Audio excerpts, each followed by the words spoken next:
오늘 본문 말씀은 야고보서 2장 14절과 베드로후서 1장 5절 8절 말씀인데요. 구원하는 믿음이란 제목으로 우리가 은혜를 나누기를 원합니다. 야고보 사도는 믿음과 행위에 대해서 두 가지 큰 오해를 지적하고 있습니다. 이 믿음과 행위는 우리 신앙의 큰 주제고 원리가 되는데요. 내용이 무엇이냐면 첫 번째가 믿음이 있다고 하면서 행함이 따르지 않는 그런 믿음이 있는데 이런 믿음이 과연 자기를 구원하겠느냐? 못한다는 것이죠. 사실 우리 그리스도교는 믿음으로 사는 거죠. 신앙이에요. 믿음으로 구원받고 믿음으로 살아가는데 믿음 말고 뭐 또 필요한 것이 아니냐 이렇게 얘기하는 것 같죠. 그것이 우리의 크나한 오해라고 하는 것입니다. 기독교는 어떤 세상의 종교와는 다릅니다. 그래서 인간의 어떤 행위나 메리트를 가지고 구원받는 것이 아니라는 것이죠. 왜냐하면 사람들은 전적으로 타락하고 부패했어요. 가능성이 없습니다. 스스로 의로운 행위를 할 수 있는 가능성이 제로이기 때문에 구원은 얻을 수가 없다는 것입니다. 그래서 하나님께서 예수 그리스도를 대신 보내서 죄 없고 흠없는 의로운 제물을 통해서 우리에게 구원 영생길을 열어놓으신 것이죠. 그분을 믿고 믿음으로 이제 죄를 용서받고 하나님 자녀가 되는 것입니다. 그래서 이제 비로소 천국에서 주님과 함께 살 수 있는 길이 열린 것입니다. 그래서 이것이 복된 소식이에요. 좋은 소식입니다. 복음이란 뜻은 복된 음성이란 뜻이거든요. 그래서 그리스도의 생명이 그 속에서 움직이는 사람은 이 소식을 전하면서 살게 되어 있습니다. 이렇게 좋은 소식을 그냥 입 다물고 가만히 앉아 있겠습니까? 전하게 되어 있는 것입니다. 살아있는 물고기는 물을 거슬러서 자꾸만 올라가게 되어 있습니다. 살아있는 그리스도는 이 세상 풍조를 거슬러서 복된 소식을 전하면서 살아가게 되어 있습니다. 사람을 만나면 예수님 얘기하지요. 신앙 얘기하지요. 교회 얘기하지요. 은혜 받은 얘기, 전도하는 얘기, 그것이 정상입니다. 예수 믿기 전에는 내가 어떻게 살았는데 예수 믿고 나서 내가 완전히 변했어. 그리고 옛날 교회를 핍박하던 얘기, 사도 바울처럼 말입니다. 자신이 얼마나 교만했던 얘기, 완전히 변해서 복음 위에 살고 이제는 가진 것 배설물처럼 다 버리고 예수님만 자랑하는 자신을 죄인 중에 괴수라고 고백하는 그런 사람이 되는 것입니다. 그것이 바로 믿음으로 구원받고 새 생명 얻은 그리스도인의 정상적인 삶이라고 할 수 있겠습니다. 믿음으로 구원받은 사람은 자연적으로 그런 결과가 따라온다는 거예요. 자연적인 일이라는 것입니다. 그런 일을 열심히 하면 구원하겠다는 뜻이 아닙니다. 만일 우리가 믿음이 있다 하면서 자신만을 위해 살고 우리 이웃에게 복음도 전하고 싶은 생각이 안 나고 예수님과 그분의 사랑을 전하는 일이 전혀 관심이 없으면 그냥 종교로 믿는 것입니다. 종교적인 만족을 추구하는 것이지 구원과는 전혀 상관이 없는 것입니다. 야고보서 2장 17절에는 이와 같이 행함이 없는 믿음은 자체가 죽은 것이라고 말씀하고 있습니다. 성도는 이 멸망받을 세상을 향해서는 죽어야 돼요. 그러나 영생하시는 하나님을 향해서는 살아있어야 되는 것입니다. 우리의 영이 살아있어야 그분과 교제하고 영생하며 살아갈 수 있게 되는 것입니다. 두 번째 오해가 있는데요. 그것은 지적인 믿음입니다. 알고 있다는 거예요. 하나님 계신 것 잘 압니다. 그때 주신 하나님 말씀이 야고보서 2장 19절 말씀입니다. 내가 하나님이 한 분이신 줄 믿느냐 잘하는 도다. 귀신들도 믿고 떠드느니라. 성경은 귀신들이 예수님을 지극히 높으신 하나님의 아들이라고 고백했습니다. 누가복음 8장 28절에도 예수를 보고 부르짖으면서 그 앞에 엎드려서 큰 소리로 부르며 지극히 높으신 하나님의 아들 예수여 나와 당신과 무슨 상관이 있습니까? 구하오니 나를 괴롭게 하지 마옵소서. 귀신들이 외쳤죠. 오히려 제자들이 예수님을 잘 몰랐습니다. 나중에 마태복음 16장 17절 16절에 베드로의 신앙 고백이 나오는데요. 주는 그리스도시요 살아계신 하나님의 아들입니다. 이건 나중에 예수님이 십자가 지길 때가 가까웠을 때 비로소 그런 고백이 나왔던 거예요. 그러나 귀신들은 어디서나 하나님과 예수님 성령님을 너무나 잘 알았습니다. 마지막 때 심판하실 것도 알고 계셨어요. 그러나 귀신들이 하나님의 존재와 능력에 대해서 알았다고 해서 구원받지는 못하는 것입니다. 왜냐하면 귀신은 단지 알고만 있었기 때문이에요. 예수님과는 아무 상관이 없는 거예요. 우리는 우리 자신이 예수님과 무슨 상관이 있는지 생각해보는 시간이 되길 바랍니다. 성경은 하나님을 알되 하나님께 순종하지도 않고 하나님을 영화롭게도 하지 않는다고 말씀하고 있는 것입니다. 이런 귀신 믿음은 하나님과 아무 상관이 없습니다. 자기 뜻대로 살고 자기 자신만을 위해 살기 때문에 우리 주님 강림하실 때는 구원하는 힘이 없는 것입니다. 예수 그리스도 그분을 의지하고 그분의 십자가, 그분의 보혈을 믿고 그리고 그 안에 거할 때 그 믿음이 구원하는 능력이 있는 것입니다. 요한일서 2장 28절에 자녀들아 이제 그 안에 거하라. 이는 주께서 나타나신 바 되면 그의 강림하실 때 우리로 담대함을 얻어서 그 앞에 부끄럽지 않게 하려 하며. 그러니까 구원하는 믿음은 예수 그리스도를 구세주로 영접하고 그분께 순종하고 그분께 영광 돌리는 삶을 사는 믿음이라는 것입니다. 그렇기 때문에 믿음은 행함으로 증명이 되는 거예요. 행위가 구원을 주지는 못하지만 믿음은 행함과 연합해서 온전하게 되는 것입니다. 마치 부부와 마찬가지입니다. 남자와 여자가 그 하나로도 단독체로서 완전하지만은 그러나 남녀가 부모를 떠나서 서로 만나서 한 가정을 이룸으로써 온전하게 되는 것을 성경은 말씀하고 있죠. 믿음은 마차의 두 바퀴와 같습니다. 동전의 양면과 같은 거예요. 분리할 수가 없습니다. 그러면 어떤 믿음이 구원하는 믿음입니까? 오늘 두 번째 제가 말씀을 제시한 베드로후서 1장 5절로 8절까지 말씀이 있죠. 믿음의 덕을 더하라. 덕의 지식을, 인내를, 연단을, 형제와 사랑을 더하라고 말씀하고 있습니다. 이 말은 7가지 믿음의 실정집을 지어 나가야 된다고 말씀하는 거예요. 이는 열매 없는 자 되지 않게 하려니와. 믿음이 있다고 하면 반드시 따르는 행위가 있는데 그것이 열매라는 거예요. 믿음이라는 것은 마치 여러분 심은 씨앗과 같기 때문에 반드시 열매가 자동적으로 따라온다는 거예요. 여러분 믿음은 어디서 납니까? 로마서 10장 17절에 믿음은 들음에서 난다고 말씀하고 있습니다.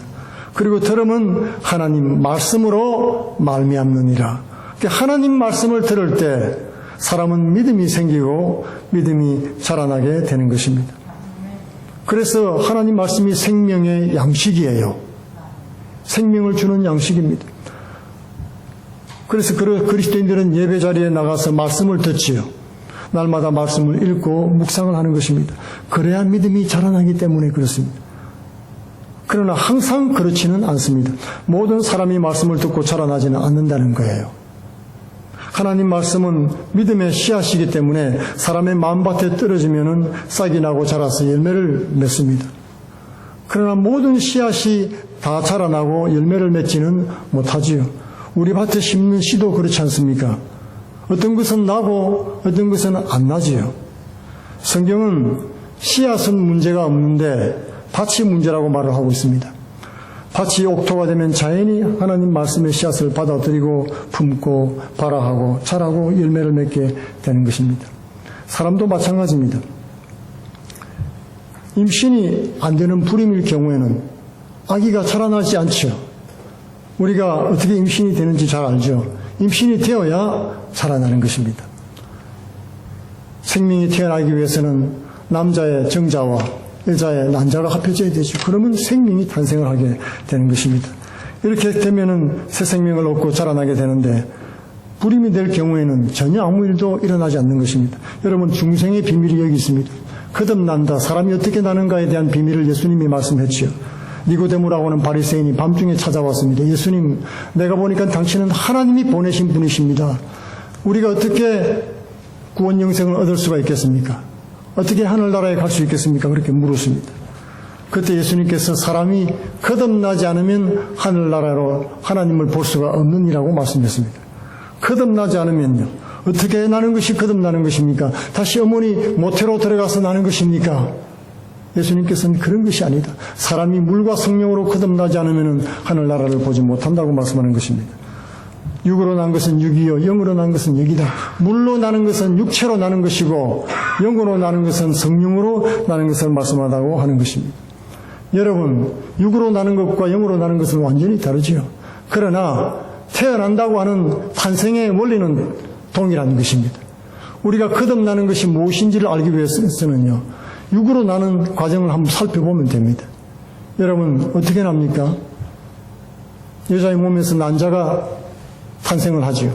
그러면 어느 한 주기를 지나서 존재하는데 아무 일도 일어나지 않으면 그대로 사라지고 맙니다. 죽고 말지요. 그러나 정자가 들어오면은 놀랍게도 전혀 다른 새로운 생명이 탄생하게 되는 것입니다. 이 정자의 머릿속에는 유전 정보가 들어있죠. 생명의 정보가 들어있는 겁니다. 생명의 정보가 들어있어서 이것이 들어가게 되고 난자가 그것을 받아들이게 되면은 새로운 생명으로 탄생하게 되는 것이죠. 우리가 거듭나는 것도 마찬가지인 것입니다. 이 복음은 생명의 소식이에요. 생명의 메시지입니다. 말씀은 생명의 능력이 있는 거예요. 하나님께서 태초에 말씀으로 창조하지 않았습니까? 우주 만물을 말씀으로 창조했기 때문에 말씀에는 능력이 있고 이 말씀이신 예수님이 땅에 오셨기 때문에 생명을 주는 그런 예수님이 와서 생명의 말씀을 전할 때 그걸 받아들이면은 놀랍게도 새로운 생명으로 변화되고 마는 것입니다. 새 생명을 얻게 돼요. 새 사람이 되고 새로운 창조물이 되어지는 것입니다. 이렇게 해서 말씀을 받아들일 때 우리가 생명을 얻을 뿐만 아니라 마치 난자가 이제 자라나기 시작해서 아기가 되고 어머니 뱃속에서 어느 기간 있다가 세상에 태어나지 않습니까? 마찬가지로 사람도 거듭난 후에 예수님을 믿고 받아들이고 난 후에는 이제 자라나기 시작합니다. 어느 기간 동안 이 땅에서 산 후에는 이제는 천국으로 가게 되는 것입니다. 그것이 바로 다시 태어나는 거듭나는 비밀에 대해서 말씀하고 있죠. 그러니까 하나님의 말씀을 받아들이면은 그런 새 생명이 일어나고 받아들이는 순종을 하지 않으면은 아무 일도 일어나지 않고 자연인으로 살다가 죽고 영원히 멸망받을 수밖에 없다는 것입니다. 우리가 바치고 하나님 말씀이 생명의 씨앗입니다. 하나님 말씀의 씨앗을 받아들이면 그리고 품고 발화시키면은 자라나고 열매를 맺게 되는 것입니다. 그러나 돌짝밭이나 자갈밭 같은 것을 떨어지면은요, 싹이 나도 열매를 못 맺죠. 못 자라나게 됩니다. 말라 죽고 시들어버리게 됩니다. 길가에 떨어지면은 새가 와서 먹어버려서 씨앗이 싹틀 귀에마저도 놓쳐버리고 마는 것입니다. 예수님 말씀을 들었던 많은 사람들이 다 예수를 믿은 것이 아니었습니다. 바리새인들은 말씀을 많이 들었습니다. 그러나 믿음은커녕 예수님을 잡아서 죽이려고 달려들었지요. 마음밭이 전혀 말씀을 받을 준비가 안 된 것입니다. 단단히 벽을 치고서 못 들어오도록 만들었습니다. 그래서 예레미야 선지자는 너희 마음밭을 기경하라고 말씀한 것입니다. 단단한 마음밭과 돌짝밭을 이제 가시밭 가시를 걷어내고 돌을 드러내고 길가 같은 단단한 밭을 기경해서 부들부들하게 만들어서 말씀의 씨앗이 떨어질 때 그것을 품고 이제 성령의 단비가 내리면은 이제 믿음의 씨앗이 발화를 하고 싹이 트고 성장하게 되는 것입니다. 그러므로 구원하는 믿음은 성장하는 특징이 있습니다. 왜냐하면 하나님 말씀으로 심겨졌기 때문에 그 속에 생명력이 있기 때문에 그런 것입니다. 하나님은 천지 만물을 말씀으로 창조했지요. 그래서 그 능력의 말씀이 떨어질 때, 그 음성에 순종할 때 믿음이 자라나게 되는 것입니다. 내가 문 밖에서 두드리노니 누구든지 열면 내가 들어가서 내가 너희와 더불어 먹고 너희는 나로 더불어 먹으리라. 여러분, 열면 들어갈 수가 있습니다. 억지로 무조건 열고 들어가겠다 말씀 안 했습니다. 하나님은 인격적인 하나님이세요. 우리 마음문을 두드리고 계신 거예요. 들어가려고 할 때 열면은 우리가 들어가서 주님과 온전한 교제를 누리고 그런 순종을 통해서 변화되는 역사를 체험하게 된다고 말씀하는 것입니다. 주의 음성을 듣고도 분명히 불순종하는 사람도 있지요. 그래서 성경은 로마서 10장 16절에 그러나 저희가 다 복음을 순종치 아니하였도다. 이사야가 가로되 주여 우리 전한 바를 누가 믿었나이까 했으니 그러므로 믿음은 들음에서 나며 들음은 그리스도의 말씀으로 말미암았느니라. 믿음은 그리스도의 말씀으로 말미암는다는 것입니다. 주의 말씀이 우리 속에 들어올 때 변화가 일어나는 것입니다. 새 생명이 있고 믿음이 자라나게 되는 것이죠. 주님을 순종하고 말씀을 따라 살 때 그런 역사가 나타나는 것입니다. 말씀을 들을 때 순종하는 것이 없이 좋은 말씀만 많이 듣는다고 믿음이 생기거나 자라지 않습니다. 만약 그러면 24시간 내내 말씀만 듣고 있지 않겠습니까? 예수님 당시에 예수님 말씀을 들은 수많은 사람들이 있고 또 그 사람들이 믿음이 성장해야 됐습니다. 예수님께서 정말로 많은 말씀을 했는데 그 말씀을 들은 사람들 중에 예수님 주변에 같이 따라다니면서 들었던 바리새인들이 많이 있었습니다. 그러나 그 사람들은 예수님 말씀을 들으면 들을수록 예수님을 거부했지요. 말씀을 들은 사람들이 다 말씀에 아멘하는 것이 아니었습니다. 중풍병자를 내 친구들이 데리고 왔지요. 지붕을 뚫고 예수님이 내려보내는 것을 보고 그들의 믿음을 보고 칭찬했습니다. 그때 주님께서 소자야 내 죄사함을 받았느니라 이렇게 말씀을 했습니다. 그러자 그 주위에 있는 한 바리새인이 마음속으로 이건 신성모독이로다. 제가 누구길래 죄를 사하는가? 그렇게 그랬지요. 예수님 말씀에 동의하지 않은 거예요. 아멘하지 못했습니다. 오늘날도 마찬가지입니다. 내가 가진 선입견으로 말씀을 그대로 받지를 못하는 경우가 있는 것입니다. 말씀을 내 생각에 맞도록 해석하려는 사람들은 언제나 있어 왔습니다. 예수님 당시에 사두개인이란 사람이 있었는데 이 사람들은 제사장 그룹들이었어요. 이스라엘의 최고 지도자들이었습니다. 그들은 지극히 현실주의자였습니다. 그래서 성경에 나오는 예언서들이라든지 시편 또한 부활이나 천사도 안 믿는 사람들이었어요. 모세 오경만 딱 믿었습니다. 모세 오경만. 제사장들에게 필요한 내용들이 그 안에 다 들어있죠. 자기한테 유리한 것만 받아들이고 나머지는 거절했다는 말이죠. 하나님 말씀을 들을 때 믿음으로 화합하지 못하면 아무런 역사도 안 일어납니다. 뿐만 아니라 반역하는 역사가 나타나게 되는 것입니다.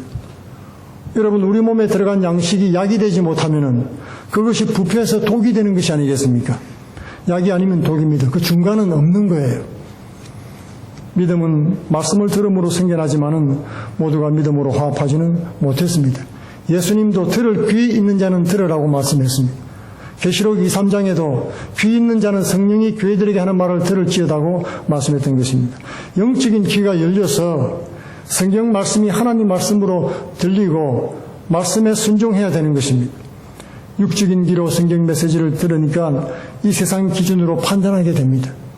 믿음의 씨앗이 말씀이 마음밭에 뿌려지지 않는 거예요. 돌짝밭에 뿌린 것처럼 탁탁 튀어서 다 벌레들이나 새들이 먹어버리고 맙니다. 우리의 영적인 귀가 열릴 때 우리가 영적인 생명을 가지고 살 수 있게 되는 것입니다. 예수님은 이 영적인 생명을 나의 살과 피라고 말씀하셨어요. 예수님은 내 살을 먹고 내 피를 마시는 자는 영생하리라고 말씀했죠. 날마다 이 말씀의 껍질을 벗겨서 그 속에 있는 생명 말씀을 먹을 때 우리가 영혼의 힘을 얻고 생명을 얻게 되는 것입니다. 비 온 뒤에 밭은 부들부들하지요. 잡초도 쏙쏙 잘 뽑히고 돌도 쏙쏙 잘 뽑힙니다. 성령의 단비가 우리 마음에 촉촉하게 내리면은 우리의 마음이 부드러워져서 죄가 깨달아집니다. 그리고 통회하고 자복하고 회개하게 되는 것입니다. 성경의 마음밭을 기경하라 하는 이 말씀은 회개하라는 말인 것입니다. 회개는 마음만 부드럽게 가지라는 것이 아니고 밭을 뒤집어 엎는 행동이 따라와야 되는 것입니다.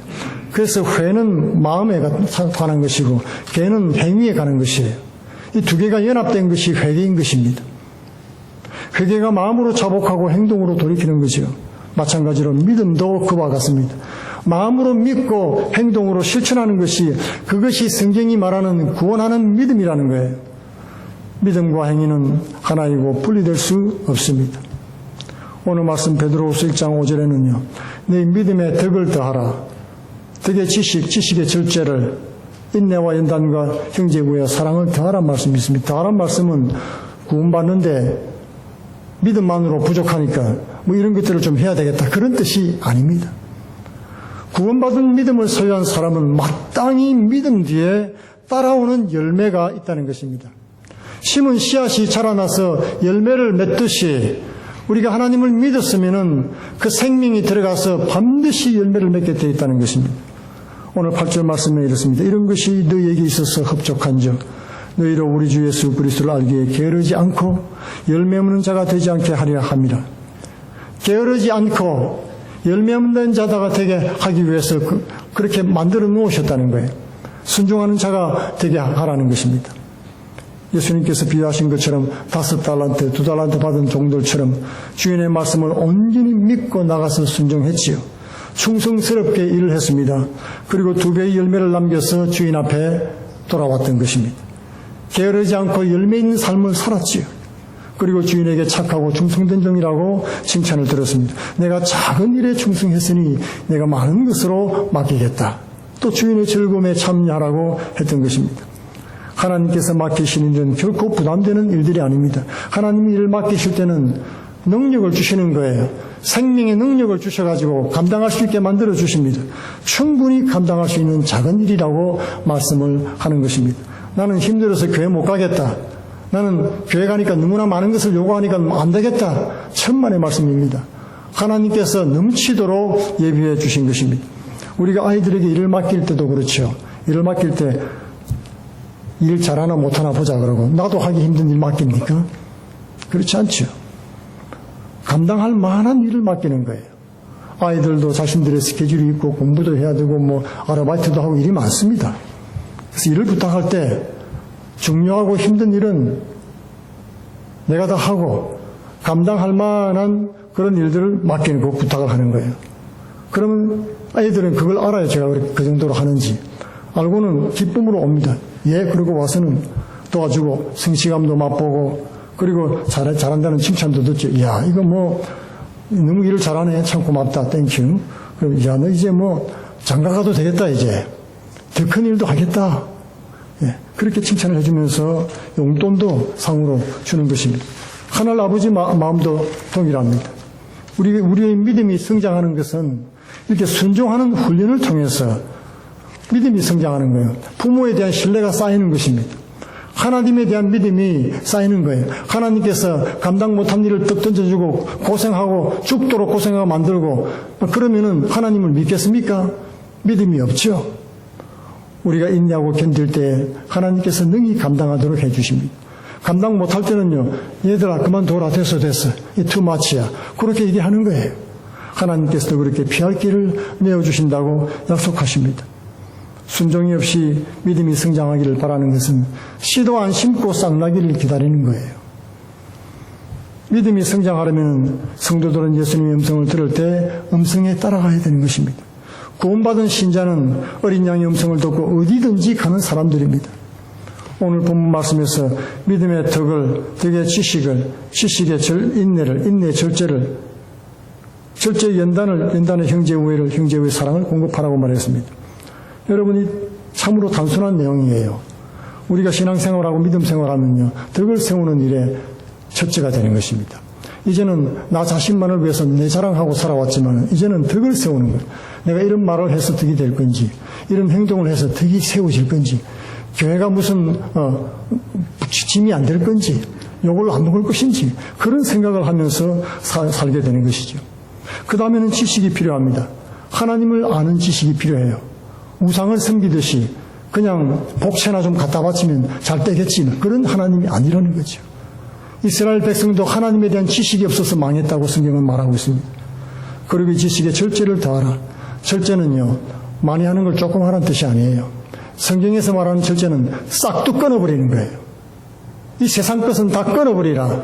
좋지 않은 것은 다 잘라버리라고 하는 것입니다. 그리고 이 절제를 한 다음에는 인내를 요구하고 있습니다. 우리는 거의 모든 일을 기다림으로 성취되는 것을 볼 수 있죠. 많이 기다려야 됩니다. 사랑하는 것도 쉽지 않습니다.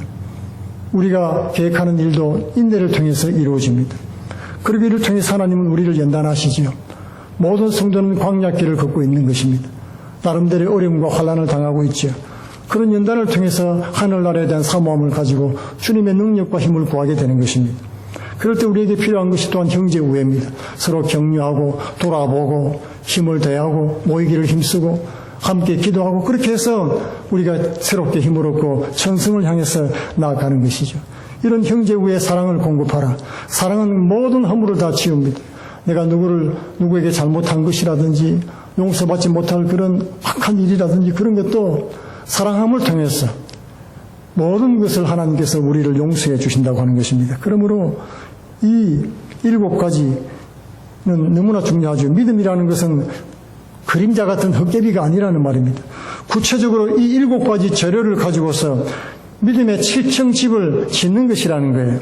성도들은 모두 공사 중입니다. 집을 짓고 있습니다. 이것이 믿음의 열매라고 말씀하고 있습니다. 그러므로 게으르지 말고 이 믿음의 7층 집을 충성스럽게 짓기를 바랍니다. 그것이 충성된 성도의 믿음의 열매인 것입니다. 새들이나 벌들이 집을 짓는데 얼마나 부지런하고 충성된지 모릅니다, 여러분. 거미가 집을 짓는 걸 봤는데 거미도 마찬가지예요. 끊임없이 짓습니다. 그럼 저는 가서 없애버리죠. 싹 없애버립니다. 그럼 좀 있으면 또 지어요. 그럼 또 나가서 또 싹 없애버립니다. 그러면 또 가서 짓습니다. 얼마나 꼼꼼하고 정밀하고 충성되고 부지런한지 대단합니다. 오늘 믿음의 덕을 공급하라고 말씀하고 있죠. 공급하라는 말씀은 무엇을 하라는 거예요. 이 짐승들처럼, 이 새들처럼, 이 거미처럼 뭔가를 열심히 사명을 가지고 하는 것입니다. 우리가 마땅히 할 일이 있다는 거죠.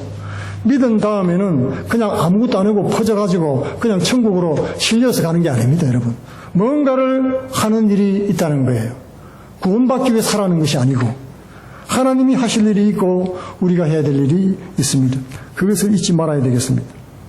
우리가 할 수 있는 일은 하나님이 절대 하지 않습니다, 여러분. 그 사실을 기억하시기 바랍니다. 우리는 자신을 구원하거나 성화시키지 못하죠. 그거 하나님이 하시는 일이에요. 그리고 우리에게 좋은 성품이나 뭐 그런 습관을 주지도 않죠. 우리가 할 일입니다. 우리가 똑바로 걷도록 만들어주지도 않죠. 우리가 할 일입니다. 심지어 우리가 만든 로봇도 여러분 자동 제어 장치 이런 게 있잖아요. 차도 저 혼자 가게 만들지. 뭐 자지우지하고 뭐 그래 안 하죠, 이제는. 제대로 잘 만든 기계는 자기 혼자서 다 알아서 다 합니다. 뚝딱. 그렇죠. 우리가 할 일이 있다는 거예요. 우리는 하나님께서 이루어 놓으신 구원을 이루어 나가는 일이 우리가 할 일인 것입니다. 이 믿음에 관한 일은 믿습니다 그러고 가만히 있을 것이 아니고 여러분 요단강으로 발을 내디뎌야 되는 것입니다. 그리고 여리고성을 돌고 나팔을 불어야 되는 겁니다. 그럴 때 요단강이 갈라지고 여리고성이 무너진다고 성경은 말씀하고 있는 것입니다. 그렇게 할 때 덕이 되고 하나님께 영광이 되는 것입니다.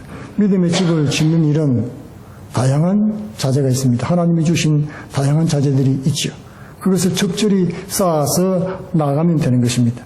하나님이 주신 이런 공급하시는 자재들은 덕과 인내, 지식, 절제, 연단, 형제, 우애, 사랑 이런 재료로 한 장 한 장 적절하게 쌓아가면서 순종하면서 더해 나갈 때 믿음의 결국인 7층 집을 완성하게 되는 것입니다. 이것은 믿음을 주신 주님께서 우리에게 맡겨주신 사명이고 명령입니다. 이런 영적인 믿음의 집 짓기는 더하라, 공급하라는 말씀처럼 성도들이 마땅히 해야 되는 그런 영적인 습관이라는 것입니다. 그러므로 우리는 하나님이 주신 자료가 무엇인지 내가 할 일이 무엇인지 분별하는 것이 필요하겠습니다. 어느 아프리카 선교사님의 간증인데요. 알고 계신 분도 있을 거예요. 너무나 유명하기 때문에. 아프리카 어느 선교사님이 여러분 아프리카 물이 없는 지역이 있습니다. 물이 많은 데도 있지만 특별히 물이 없어서 고생하는 지역들이 많죠. 먹을 물을 길러가도 몇 시간을 길러가고 그것도 고인물을 또 오는데 그 부유물을 가라앉혀가지고 마신다는 거죠. 그러니까 여러 가지 풍토병에도 시달리게 됩니다. 그러니 옷을 빨아 입는다는 것은 참 상상도 못할 일이에요. 너무나 힘들고 어렵습니다. 땀에 절어서 냄새가 납니다. 하나님 아버지 이거 좀 어떻게 좀 해주세요. 도저히 견딜 수가 없습니다. 기도했는데 아침에 일어나 보니까 깨끗하게 되어 있는 거예요. 무슨 일이 간밤에 일어난지 몰라요. 누가 와서 빨아놓았는지 뭐 천사가 와서 깨끗하게 했는지 놀라운 체험을 하게 됐던 겁니다. 이야 이런 일이 있느냐 이 아프리카에서 하룻밤 만에. 그 미국으로 돌아왔습니다. 세탁기를 보니까 그 생각이 나는 거예요. 하나님 다시 한번 기적을 보여주옵소서. 빨래를 깨끗하게 해주시기 바랍니다. 다음날 일어나면 그대로 있어요. 한 2, 3일 지나고 보니까 냄새가 더 납니다 이제는. 그리고 깨달았습니다. 하나님께서 필요한 재료를 다 주신 거예요. 세탁기도 주셨죠. 깨끗한 물도 주셨죠. 아프리카에는 없었잖아요. 거기 아무것도. 지금은 다 있습니다. 전기도 공급해 주었죠. 빨래 집어넣고 돌리면 되는 겁니다. 손가락 꼼짝 안 하고 여러분 게으르게 앉아가지고 요구만 하고 앉았습니다. 집구석이 더럽습니다. 주여 깨끗하게 해 주시옵소서. 여러분 그러지 말고 하나님 주신 재료를 사용해서 손과 발을 이용해서 주신 시간을 들여서 씻고 닦으면 깨끗하게 됩니다. 사람들이 그렇게 되면 야 부지런하구나, 잘했다 칭찬하고 일 한 번 시원하게 잘한다, 우리 사업 한번 같이 해보십시다, 뭐 그렇게 되는 거예요. 우리의 믿음은 우리의 건강한 손과 발을 통해서 이루어지는 것입니다. 하나님께서 필요한 시간과 필요한 사람과 필요한 물자와 재료를 공급해 주십니다. 우리의 믿음으로 일할 수 있도록 공급해 주시는 것입니다. 여러분 하나님이 세상을 심판하실 때 노아의 방주를 짓게 하지 않았습니까? 그냥 구원하면 되지. 방주는 왜 짓게 만드십니까? 방주를 지어가지고 120년 동안 지었어요. 지을 때는 왜 짓는지 몰랐을 겁니다. 그죠? 그런데 하나님께서 뭐라고 말씀하십니까? 120년 동안 의의 전파자가 됐다 그랬습니다. 복음을 전한 거예요. 이 세상이 심판받습니다. 여러분 빨리 하나님 앞에 돌아오세요. 그리고 산 꼭대기에 방주를 지었으니까 다 보잖아요. 사람들이 저 사람 미친 거 아니냐. 한번 가보자. 가봤더니 노아가 여러분 세상이 심판받습니다. 죄악에서 돌아오세요. 회개하세요. 그러면서 뚝딱뚝딱 짓는 거예요. 우리에게 하나님께서 이런 일을 맡기실 때는 다 뜻이 있는 것입니다. 우리뿐만이 아니라 우리의 삶과 행위를 보고서 다른 사람들도 예수님을 발견하고 주님의 사랑을 발견하고 회개하고 돌아올 기회를 얻기 위해서인 것입니다. 안 그러면 비밀스럽게 탁탁 뽑아가면 되지요. 휴구할 때처럼. 그러면 끝나는 겁니다. 우리는 우리의 순종을 통해서 120년 동안 방주를 짓는 그런 순종을 통해서 하나님의 역사를 이루어 나가시는 것을 볼 수 있습니다. 이 믿음은요, 비전이란 말하고 비슷한데 비전은 어느 날 갑자기 나타나지 않죠. 갑자기 나타나는 것을 가상현실이라고 그래요. 그 버추얼 리얼리티라고. 하나님이 주신 믿음과 꿈은 마음에 품고 하루하루를 성실하게 순종해 나갈 때 비로소 현실로 나타나는 거예요. 하루아침에 그냥 나타나는 것이 아닙니다. 우리가 믿음의 7층 집을 지어나가는 과정이 그와 같습니다. 우리 속에 주의 말씀을 받아들이고 그대로 순종해 나가면 우리는 자라나게 되어 있고 빛을 발하게 되어 있는 것입니다. 많은 사람들이 싱싱하게 자라는 모습, 생명력 있는 모습을 보고 야 나도 씨를 심어 봐야 되겠다. 저도 그런 생각이 들더라고요. 밭을 가보고 보니까요, 야 나도 내 밭에 심었으면 좋겠다. 우리도 동일한 마음을 가지고 우리 이웃들에게 야 나도 예수님 받아들여서 변화받고 싶다, 천국 가고 싶다는 그런 역사가 나타나게 되는 것입니다. 우리 모두 구원받은 믿음을 소유한 하나님의 자녀들이 되기를 바랍니다. 그래서 믿음의 7층 집을 짓는 열매 있는 삶을 사는 사람들이 되기를 축원드리겠습니다. 다 같이 기도하겠습니다. 고마우신 아버지 감사합니다.